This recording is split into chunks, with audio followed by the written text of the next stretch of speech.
Chers amis, dans le cadre de nos cours sur la Emouna, on va à présent en arriver à un sujet extrêmement intéressant, passionnant, un peu délicat, qui est le sujet des Yisurim, comme on appelle ça en hébreu, des épreuves. Les épreuves de la vie. Nous espérons, Bezrat Hashem, ne pas avoir d'épreuves, ne pas avoir de difficultés. Mais la vie est constituée de difficultés. On essaiera d'expliquer, Bezrat Hashem, dans l'un de ces petits cours, pourquoi, comment ça se fait, quel est le but de ces difficultés. Mais en tous les cas, dans la vie, il y a quelquefois des difficultés. Et il faut savoir que, d'une part, c'est à notre réaction lorsqu'il y a des difficultés qu'on peut jauger exactement notre niveau de Emouna. Et d'autre part, on peut savoir que c'est grâce à la Emouna qu'on peut réussir à bien vivre ces difficultés-là. Je m'explique. Lorsqu'un homme va bien et Baruch Hashem, il a de la Emouna, j'allais dire c'est trop facile. C'est normal que tu aies de la Emouna. Kadosh Baruch Hu, il te fait des cadeaux les uns après les autres. Tout va bien, tout va de façon magnifique, c'est normal. Lorsqu'il y a des difficultés et que malgré tout tu es l'homme de la Emouna, là ça prouve que ta Emouna elle est vraiment bien ancrée en toi, qu'elle est bien assise. C'est la raison pour laquelle l'examen de la Emouna c'est la difficulté. Lorsqu'il y a de la difficulté, est-ce que tu gardes ta Emouna ou est-ce qu'à ce moment-là, elle s'écroule complètement? Donc ça, c'est le premier point. Le premier point, c'est que lorsqu'il y a une difficulté, c'est là que tu vas pouvoir juger et que tu vas pouvoir tester ton degré de Emouna. Mais plus que ça. Et ça, c'est le revers de la médaille. C'est grâce à la Emouna qu'on arrive à vivre une vie sereine.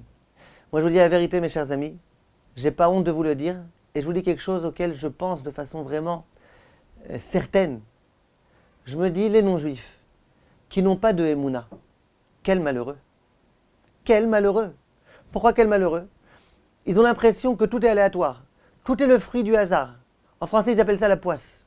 Voilà, moi j'ai la poisse. Donc c'est fini, c'est terminé, tout va mal se terminer, tout va bien depuis que je suis né, si ça a mal commencé, ça terminera mal.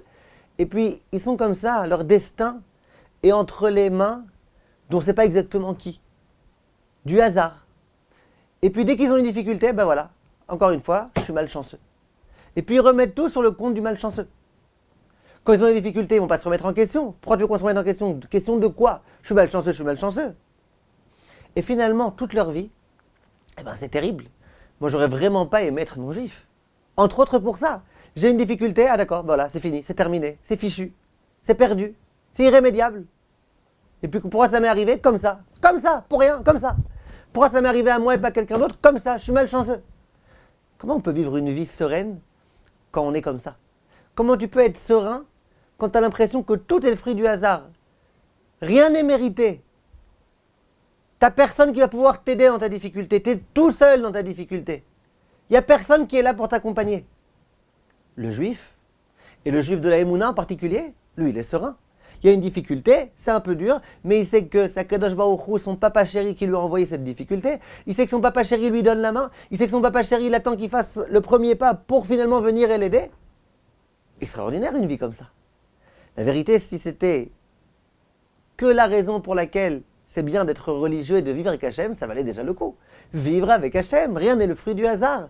T'es entre de bonnes mains. C'est pour ça que moi, la vérité, j'ai beaucoup de peine pour les goïms. Comment ils vivent? Comment ils peuvent être sereins? Comment ils peuvent être heureux? Sans arrêt, la poisse et la poisse et la poisse et la poisse. Et même les gens qui sont chanceux, eh ben, il y a des fois où ils sont malchanceux. Les juifs, même les juifs qui ne sont pas religieux, ils ont malgré tout cette attache-là à Kadosh Baruch Hu. Vous les voyez parfois au kotel. Ils n'ont même pas de kippa. Ils mettent une kippa comme ça, ils prennent un petit bout de mouchoir et ils mettent sur leur tête. En général, au kotel, on distribue des kippotes. Ils viennent et tu les vois, ces juifs pas religieux, combien ils prient du fond du cœur, combien ils s'investissent dans leurs prières, combien ils sont comme ça vraiment. Ils ont de la Emouna. Le juif, même qui n'est pas religieux, il a de la Emouna.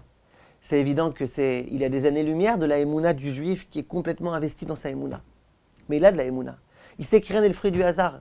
Et même si quelquefois il a du mal, mais il sait finalement qu'il y a un papa qui est là, qui s'occupe de nous. Mais le non-juif, lui, pas du tout.